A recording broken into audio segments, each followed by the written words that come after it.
నమస్తే, welcome to Liya news. Andhra Pradesh ప్రజల జీవనాడి అయినటువంటి పోలవరం గురించి నిన్న కేంద్ర ఆర్థిక మంత్రి నిర్మలా సీతారామన్ గుడ్ న్యూస్ చెప్పారు. ఇక పోలవరానికి సంబంధించిన బాధ్యత మొత్తం కేంద్రాందే అని, అది సత్వరంగా పూర్తయ్యే వరకు కూడా కేంద్రం చూసుకుంటుందని కూడా ఆవిడ చెప్పడం అయితే జరిగింది. మరి దీని గురించి మరి ఆంధ్రప్రదేశ్ ప్రజలు ఏమనుకుంటున్నారు, మరి ఆంధ్రుల పోలవరం కళ ఇంకా నిజమైనట్టేనా? దీని గురించి మరిన్ని వివరాలు తెలుసుకుందాం. మనతో పాటు ఉన్నారు సీనియర్ పొలిటికల్ జర్నలిస్ట్ సత్యమూర్తి గారు. నమస్కారం సార్. నమస్కారం అండి. సో ఆంధ్రప్రదేశ్ ప్రజలందరూ కూడా ఎదురు చూస్తున్నటువంటి పోలవరం ప్రాజెక్టు సత్వరమే పూర్తయ్యే వరకు మాదే బాధ్యత అని చెప్పి నిర్మలా సీతారామన్ గారు చెప్పడం అయితే జరిగింది సార్. మరి ఆవిడ మాటల వెనుక ఉద్దేశం ఏంటి? సో రాబోయే రోజులు ఎలా ఉంటాయి సార్, మీరేం చెప్తారు? ఇప్పుడు పోలవరం ప్రాజెక్టు మీరు చెప్పినట్టే ఆంధ్రప్రదేశ్కి జీవనాడి. మొత్తం ఏంటి అంటే ఇది బహుళార్థ సాధక ప్రాజెక్టు. ఈ బహుళార్థ సాధక ప్రాజెక్టుని అంటే రాష్ట్ర విభజన జరిగిన కొత్తల్లో అంటే 2014 నుంచి 2019 వరకు చంద్రబాబు నాయుడు ముఖ్యమంత్రిగా ఉన్నారు. ఆ సమయంలో ఆయన చెప్పింది ఏంటి అంటే పోలవరాన్ని నేషనల్ ప్రాజెక్టుగా తీసుకోవాలి అనేది విభజన చట్టంలో ఉన్నది. మీరు నేషనల్ ప్రాజెక్టుగా మీరు తీసుకుంటే మీకు చాలా ప్రాజెక్టులు ఉంటాయి కాబట్టి మీరు దీని మీద మీరు కాన్సన్ట్రేట్ చేయలేరు. ఇదేమో మాకు జీవనాడి, అందువల్ల మీరు రాష్ట్ర ప్రభుత్వం కలిసి ఒక స్పెషల్ పర్పస్ వెహికల్ పెట్టుకుందాం, నేను రాష్ట్ర ప్రభుత్వం తరఫు నుంచి నేను నిర్మాణ బాధ్యతలు నేను తీసుకుంటాను, మీరు ఫండింగ్ అనేది మీరు చేయండి అని చంద్రబాబు నాయుడు కేంద్ర ప్రభుత్వాన్ని కన్విన్స్ చేశాడు. సాధారణంగా అయితే కేంద్ర ప్రభుత్వం ఇటువంటి వాటికి ఒప్పుకోదు. కానీ చంద్రబాబు నాయుడు కమిట్మెంట్ చూసిన తర్వాత అప్పుడు కూడా నరేంద్ర మోడీ ప్రభుత్వం ఉంది కదా, మోడీ ప్రభుత్వం క్యాబినెట్లో ఒక నిర్ణయం తీసుకుంది. ఏమని? ఇది నేషనల్ ప్రాజెక్టు, ఈ ప్రాజెక్టు నిర్మాణ బాధ్యతని రాష్ట్ర ప్రభుత్వానికి అప్పగిద్దాం, ఫండింగ్ మనం చేద్దాం అని అడిగినప్పుడు ఈయన ఆ ప్రాజెక్టు నిర్మాణ బాధ్యతల్ని తీసుకొని తన భుజస్కంధాల మీద వేసుకొని ప్రాజెక్టు నిర్మాణ బాధ్యతల్ని మొదలుపెట్టి చాలా ఫాస్ట్గా కంప్లీట్ చేశాడు. ఇప్పుడు ఏ నీటిపారుదల ప్రాజెక్ట్ అయినా సరే నిర్మాణంలో జాప్యం జరిగితే నిర్మాణ వ్యయం పెరిగిపోతుంది. ఇప్పుడు 5 సంవత్సరాల పాటు జగన్మోహన్ రెడ్డి ప్రాజెక్టుని నాశనం చేయటం వల్ల నిర్మాణ వ్యయం పెరుగుతుంది. అది మొత్తం జాతి మొత్తానికి నష్టం. అంటే ఈ జగన్మోహన్ రెడ్డి పోలవరం ప్రాజెక్టు మనం చూసాం కదా, పోలవరం ప్రాజెక్టులో ఆయన కట్టింది లేదు, పెట్టింది లేదు. పైగా వరదలు వస్తే డయాఫ్రమ్ వాళ్ళు కొట్టుకుపోతే కాపాడే దిక్కు లేదు, కాఫర్ డ్యాములు దిక్కు లేదు, అసలు ఏ పని చేయలేదు. ఎలక్షన్లకు ముందర ఏం చెప్పాడు? ఏటీఎం లాగా ఉపయోగపడుతున్నది పోలవరము, అంత డబ్బులు దోచేస్తున్నారు అక్కడ అని చెప్పి అధికారంలోకి వచ్చి రివర్స్ టెండరింగ్ అనేటప్పటికి ప్రజలందరూ నమ్మారు. నిజంగా రివర్స్ టెండరింగ్ చేస్తే పోలవరం ఇంకా తొందరగా ఫాస్ట్గా కంప్లీట్ అవుతుందేమో అనుకున్నారు, డబ్బులు మిగులుతాయేమో అనుకున్నారు. అందరినీ ఆంధ్రప్రదేశ్ ప్రజలందరినీ నిలువుగా మోసం చేసిన వ్యక్తి జగన్మోహన్ రెడ్డి. అసలు పోలవరం నిర్మాణం స్టాండ్ స్టిల్ చేయటమే కాకుండా అప్పటి వరకు కట్టిన దాన్ని విధ్వంసం చేశాడు. దాంతో నిర్మాణ వ్యయం విపరీతంగా పెరిగిపోయింది. కాంట్రాక్టర్ని మార్చటం వల్ల డయాఫ్రమ్ వాళ్ళు దెబ్బతింటే ఎవరికి బాధ్యత లేకుండా పోయింది. పాత కంపెనీనే ఇంకా కంటిన్యూ అయినట్టయితే దెబ్బతిన్న డయాఫ్రమ్ వాళ్ళని రిపేర్ చేయాల్సిన బాధ్యత వాళ్ళ మీదే ఉండేది. ఇప్పుడు ఎవరికి బాధ్యత లేదు. కొత్త కంపెనీ నాకేం తెలుసు అంటుంది, పాత కంపెనీ నాకేం సంబంధం ఉంటుంది. అంటే అపరిపక్వ విధానాలు అవలంబించిన జగన్మోహన్ రెడ్డి పోలవరం ప్రాజెక్టుని పడుకోబెట్టి మామూలుగా వదిలేయటం కాదు, విధ్వంసం చేశాడు. అమరావతిని ఎట్లయితే విధ్వంసం చేశాడో అట్లా పోలవరాన్ని విధ్వంసం చేశాడు. ఇది ఇట్లా ఉంటే కొంతమంది మేధావులు, ఉండవల్లి అరుణ్ కుమార్ లాంటి మేధావులు వాళ్ళు రంగంలోకి వచ్చి అసలు నిర్మాణ బాధ్యత, అది నేషనల్ ప్రాజెక్ట్ అయితే నిర్మాణ బాధ్యతను చంద్రబాబు ఎందుకు తీసుకున్నాడని ప్రశ్నిస్తారు. ఈ ఉండవల్లి అరుణ్ కుమార్ లాంటి మూర్ఖులు.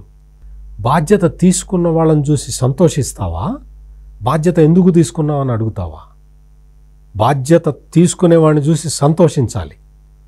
బాధ్యత ఎందుకు తీసుకున్నావు అని అడిగితే ఇంకా దానికి ఏమన్నా అర్థం ఉంటుందా?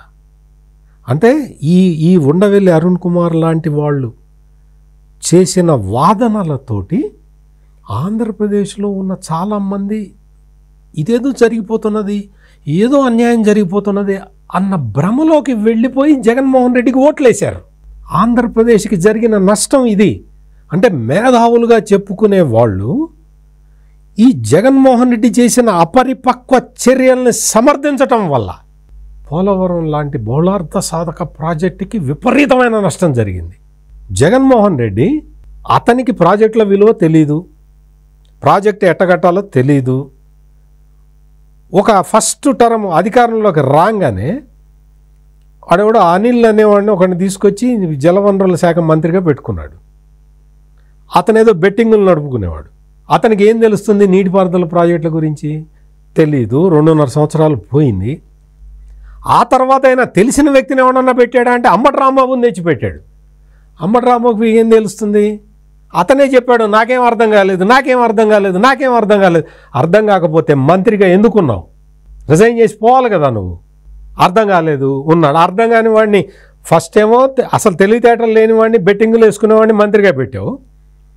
రెండోసారి ఏమో అర్థం కాని వాడిని మంత్రిగా పెట్టావు. ఎందుకు పెట్టావు?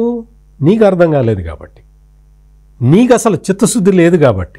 పోలవరం నిర్మిస్తే చంద్రబాబుకి పేరు వస్తుందేమన్న ఒక దుర్మార్గపు ఆలోచన చేసి పోలవరాన్ని నాశనం చేద్దామని కంకణం కట్టుకున్నావు కాబట్టి ఈ విధంగా నువ్వు ప్లాన్ చేసి పోలవరాన్ని కిల్ చేద్దామని ప్రయత్నం చేశావు. ప్రజలు మేలుకొని 5 ఏళ్లలో మేలుకొని జగన్మోహన్ రెడ్డిని రాజకీయంగా కిల్ చేసి మళ్ళీ పోలవరం ప్రాజెక్టుని బతికించుకున్నారు. The credit goes to Andhra Pradesh people. ప్రజలందరూ ఏం చేశారు అంటే ఈ దుర్మార్గుడైన జగన్మోహన్ రెడ్డిని వదిలించుకుంటే మనకి ముందర పోలవరం కంప్లీట్ అయిపోతుంది అని ప్లాన్ చేశారు. 11 అసెంబ్లీ స్థానాలకి జగన్ని పరిమితం చేశారు. ఆటోమేటిక్గా పోలవరం వచ్చేసింది, లైన్లోకి వచ్చేసింది. డయాఫ్రమ్ వాల్ ఎక్కడెక్కడ దెబ్బతింది, 4 ప్లేసుల్లో దెబ్బతిన్నది. విదేశీ నిపుణులు వచ్చి దాని మీద అంచనా తయారు చేస్తున్నారు. కేంద్ర జలవనరుల శాఖ కూడా దాని మీద దృష్టి పెట్టింది. వీళ్ళు ఎట్లా చేస్తే దాన్ని బట్టి వాళ్ళు ఆమోదం తెలపటానికి చాలా సంసిద్ధత వ్యక్తం చేశారు. ఇప్పుడు తాజాగా కేంద్ర ఆర్థిక మంత్రి నిర్మలా సీతారామన్ క్రిస్టల్ క్లియర్గా చెప్పారు, చాలా స్పష్టంగా చెప్పారు. ఎంత స్పష్టంగా చెప్పారు అంటే పోలవరం నిర్మాణ బాధ్యత మాది, అంటే కేంద్రానిది, అది జాతీయ ప్రాజెక్టు. ఈ జాతీయ ప్రాజెక్టుకి సంబంధించిన విధి విధానాలు, నిర్మాణానికి సంబంధించిన విధి విధానాలన్నీ కూడా మా మంత్రివర్గం ఆమోదించింది.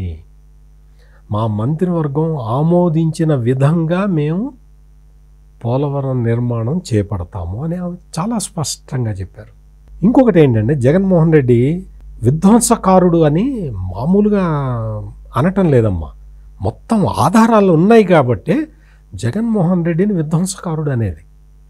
ఆధారాలు లేకుండా ఊరికే అందరినీ పట్టుకొని మనం ఎందుకు ఆక్షేపిస్తాం? మనకేం అవసరం? జగన్మోహన్ రెడ్డి ఏం చేశాడంటే ఈ పోలవరం ప్రాజెక్టు 45.17 అడుగుల ఎత్తులో ఉండాల్సిన పోలవరం ప్రాజెక్టు 41.15 అడుగులకి తగ్గించాలని ప్రయత్నం చేశాడు. ఎందుకు చేశాడు అట్లా? మామూలుగా అయితే పోలవరం ప్రాజెక్టు 45.17 అడుగుల ఎత్తులో ఉంటే జల విద్యుత్ ఉత్పత్తి చేసుకోవాలి, ప్లస్ విశాఖపట్నం వరకు తాగునీరు, తూర్పుగోదావరి విశాఖపట్నం జిల్లాలకి తాగునీరు ఇవ్వాలి, విశాఖపట్నం మొత్తం ఆ వైజాగ్ స్టీల్స్కి వాటికి నీళ్లు ఇవ్వాలి, సప్లై చేయాలి. ఇది చాలా చాలా ఉపయోగకరమైన ప్రాజెక్ట్ అన్నమాట. ఈ ప్రాజెక్టు ఆ హైట్లో అంటే 45.17 అడుగుల హైట్లో కడితేనే ఇవన్నీ ఈ పర్పస్లన్నీ నెరవేరుతాయి. జగన్మోహన్ రెడ్డి దాన్ని తగ్గించడానికి ప్రయత్నం చేశాడు. 41.15 అడుగులకి దాన్ని తగ్గిస్తే ఏమవుతుందంటే ఈ పర్పస్ నెరవేరదు. అంటే పోలవరం ప్రాజెక్టు కాదు, అది ఇంకా ఒక ఆనకట్ట, బ్యారేజ్ అవుతుంది. అట్లా చేద్దామని ప్రయత్నం చేస్తే తెలుగుదేశం పార్టీ అప్పట్లో ప్రతిపక్షంలో ఉండి తీవ్రంగా ప్రతిఘటించింది. చాలా నానా గొడవలు చేస్తే మేము అట్లా హైట్ తగ్గిస్తామని మీకు చెప్పామా అన్నాడు ఈ అంబటి రాంబాబు. ఎందుకు జగన్మోహన్ రెడ్డి హైట్ తగ్గించడానికి ఎందుకు ప్రయత్నం చేశాడు అంటే తెలంగాణలో అప్పుడు అధికారంలో ఉన్న కేసీఆర్ తోటి లాలొచ్చి హైట్ తగ్గించాలి.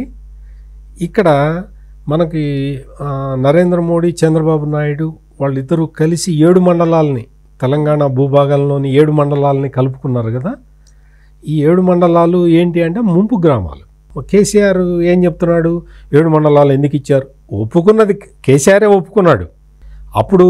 అప్పుడు టీఆర్ఎస్ పార్టీ ఉండేది. టీఆర్ఎస్ వాళ్ళందరూ అడిగారు, అదే అట్ట ఎందుకు ఒప్పుకున్నావు నువ్వు అంటే, మనకు హైదరాబాద్ ఉంది కదా, మనమే చెప్పినాం కదా, పోలవరం కట్టుకోపోవని మనమే చెప్పినాం కదా, 7 మండలాలు ఇవ్వబోతే ఎట్ట కట్టుకుంటారు? మనకు హైదరాబాద్ ఆదాయం వస్తున్నది కదా, వాళ్ళకి ఆదాయం రావాలంటే పోలవరం కట్టుకోవాలి, అందుకనే 7 మండలాలు ఇచ్చానని చెప్పాడు కేసీఆర్. ఆ తర్వాత ప్లేట్ ఫిరాయించి నరేంద్ర మోడీ ఇచ్చేశాడు 7 మండలాలు, నరేంద్ర మోడీ ఇచ్చేశాడని బీజేపీ మీద వ్యతిరేకత రెచ్చగొట్టడానికి ఆ కార్డు వాడాడు. అంటే అవకాశవాద రాజకీయాలు. ఈ కేసీఆర్ మాటలు విని ఈ జగన్మోహన్ రెడ్డి ప్రాజెక్ట్ హైట్ తగ్గించడానికి ప్రయత్నం చేశాడు. అది వికటించింది, ఎవరు ఒప్పుకోలే. జగన్మోహన్ రెడ్డి ఈ R&R ప్యాకేజీకి సంబంధించిన గ్రామాల్లోకి వెళ్ళి, మేమేం చేస్తామన్నా, మాకు ఢిల్లీ నుంచి డబ్బులు రావాలన్నా, ఢిల్లీ నుంచి డబ్బులు వస్తే నేను ఇస్తానన్నా, వాళ్ళు డబ్బులు ఇవ్వబోతే నేనెట్టిస్తానన్నా అని వాళ్ళకి కబుర్లు చెప్పొచ్చాడు. ఇదే జగన్మోహన్ రెడ్డి. మీరు అప్పుడు 5 సంవత్సరాలు ముఖ్యమంత్రిగా ఉన్న చంద్రబాబు నాయుడిని చూశారు, ఇప్పుడు మళ్ళీ ముఖ్యమంత్రి అయిన చంద్రబాబు నాయుడిని చూస్తున్నారు. ఏ రోజునన్నా చంద్రబాబు నాయుడు R&R ప్యాకేజీ వాళ్ళ దగ్గరికి వెళ్ళి, రైతులు ముంపు గ్రామాల ప్రజల దగ్గరికి వెళ్ళి, నాదేం లేదు, కేంద్రం డబ్బులు ఇస్తే నేను మీకు ఇస్తానని చెప్పాడమ్మా, బాధ్యత నాది అనే చెప్పాడు. అట్లా బాధ్యత తీసుకునే నాయకుడు కావాలి కదా పోలవరం కంప్లీట్ కావాలంటే. మాదే ఉందండి, వాళ్ళు ఇస్తే మీకు, వాళ్ళు ఇస్తే నువ్వు ఇచ్చే, నువ్వెందుకు మధ్యలో పోలవరాన్ని నాశనం చేయటానికా? ఇట్లా జగన్మోహన్ రెడ్డి ఈ హైట్ తగ్గించడానికి ప్రయత్నం చేశాడు, ఖర్చు తప్పించుకోవడానికి ప్రయత్నం చేసి. ఎందుకు? ఈ కొత్తగా కంపెనీ మార్చేశాడు కదా, కాంట్రాక్టర్ని మార్చేశాడు కదా, ఆ బ్లేమ్ తన మీద రాకుండా ఉండటానికి ఈ గొడవలన్నీ పడ్డాడు అనమాట జగన్మోహన్ రెడ్డి. అట్లా పోలవరాన్ని మొత్తం స్టాండ్ స్టిల్ చేశాడు. Thanks to Nirmala Sitharaman. ఆమె చాలా క్లారిటీ తోటి చెప్పారు, పోలవరం ప్రాజెక్టు జాతీయ ప్రాజెక్టు, దానికి సంబంధించిన ఖర్చు మొత్తం మేమే పెట్టుకుంటాము అని చాలా స్పష్టంగా చెప్పారు. అది చాలా సంతోషం కలిగించే విషయం. ఇప్పుడు సమర్థుడైన ముఖ్యమంత్రి అక్కడ ఉన్నాడు కాబట్టి పోలవరం ప్రాజెక్టుని ఉరుకులు పరుగుల మీద ముందరికి తీసుకెళ్తాడు. ఫస్ట్ ఇమ్మీడియట్గా ఆ దెబ్బతిన్న డయాఫ్రమ్ వాల్ని సెట్ చేసుకోవాలి, సీపేజీని అరికట్టాలి, సీపేజీని అరికట్టి ఆ డ్యాముని స్ట్రెంగ్తనింగ్ చేసుకొని ముందరికి వెళ్ళాలి. ఆ కార్యక్రమాలన్నీ కూడా యుద్ధ ప్రాతిపదికన జరుగుతాయి. కేంద్రం కూడా చాలా స్పష్టంగా నిర్మలా సీతారామన్ ఏం చెప్పింది అంటే, కేంద్ర మంత్రివర్గం నిర్ణయం తీసుకున్నది. మంత్రివర్గం నిర్ణయం ఎట్లా తీసుకుంది? రాష్ట్ర విభజన చట్టం ప్రకారం నిర్ణయం తీసుకున్నది. అంటే చట్టము ఉంది, క్యాబినెట్ డెసిషన్ ఉంది. కాబట్టి ఈ రెండిటిని మేము దృష్టిలో పెట్టుకొని పోలవరం ప్రాజెక్టుకి సంబంధించి అన్ని సహాయాలు చేస్తాము అని చాలా స్పష్టంగా నిర్మలా సీతారామన్ చెప్పటం అనేది అది చాలా హర్షణీయం. ఇక అడ్డంకులేం లేవు. ఇంకా ఈ ఉండవల్లి అరుణ్ కుమారు లేకపోతే ప్రొఫెసర్ నాగేశ్వర్ లాంటి ఈ మేధావులు వచ్చి ఇంకా ఏం చెప్పినా వినే పరిస్థితి ఉండదు. వాళ్ళందరూ నిర్మాణం మీరెందుకు తీసుకున్నారండి, అది కేంద్రంది కదా అని ఇటువంటి కబుర్లు చెప్పే మేధావులు కూడా జగన్మోహన్ రెడ్డి చేసిన డ్యామేజ్ని దృష్టిలో పెట్టుకొని వాళ్ళ నోళ్ళు అదుపులో పెట్టుకోవాల్సిన ఇదైతే మాత్రం అవసరమైతే మాత్రం ఉన్నది. జగన్మోహన్ రెడ్డి కొద్ది రోజుల ఎలక్షన్ల ముందర కూడా చంద్రబాబు నాయుడు ఏం క్లెయిమ్ చేస్తున్నాడు, నేను 63.5% పోలవరం ప్రాజెక్టు కంప్లీట్ చేశాను అని ఆయన చాలా స్పష్టంగా చెప్తున్నాడు. దానికి తగిన ఆధారాలు కూడా ఇచ్చాడు. ఈ ఉండవల్లి అరుణ్ కుమార్ ఏం చెప్పాడంటే, నేను సమాచార హక్కు చట్టం కింద అడిగి తెచ్చుకున్నాను, కేవలం అక్కడ 46% మాత్రమే పనులు జరిగినాయి అని చెప్పాడు ఎలక్షన్ల ముందర. చంద్రబాబు నాయుడిని డ్యామేజ్ చేయాలన్న ఉద్దేశంతో 46% పనులే జరిగినాయట. అంటే 73.5% పనులు జరగలేదని చెప్తున్నాడు.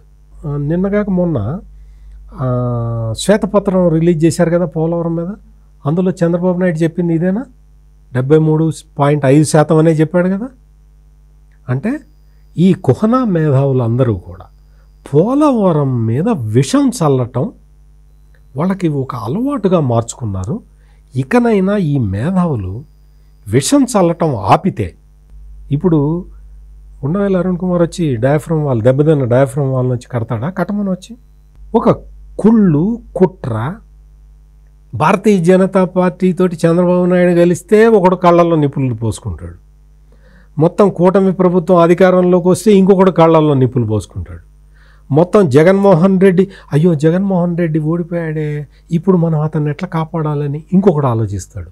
వీళ్ళ మేధావులు రాష్ట్ర అభివృద్ధి, పోలవరం ప్రాజెక్టు నిర్మాణము, వీటి మీద కన్సర్న్ లేదా? నువ్వేం మేధావి? ప్రజల సమస్యల పట్ల కన్సర్న్ లేకపోతే నిన్ను మేధావిని ఎట్లా అనాలి? అందుకని ఇప్పుడు నిర్మలా సీతారామన్ చెప్పిన విషయాలన్నీ కూడా చాలా కేటగారికల్గా, చాలా స్పష్టంగా, ఎంతో స్పష్టతనిచ్చిన నిర్మలా సీతారామన్కి ఆంధ్రప్రదేశ్ ప్రజలందరూ కూడా సెల్యూట్ చేస్తున్నారు. పోలవరం ప్రాజెక్టు ఎప్పుడు పూర్తి అవుతుందా అని ఎదురు చూస్తూ ఉన్నారు.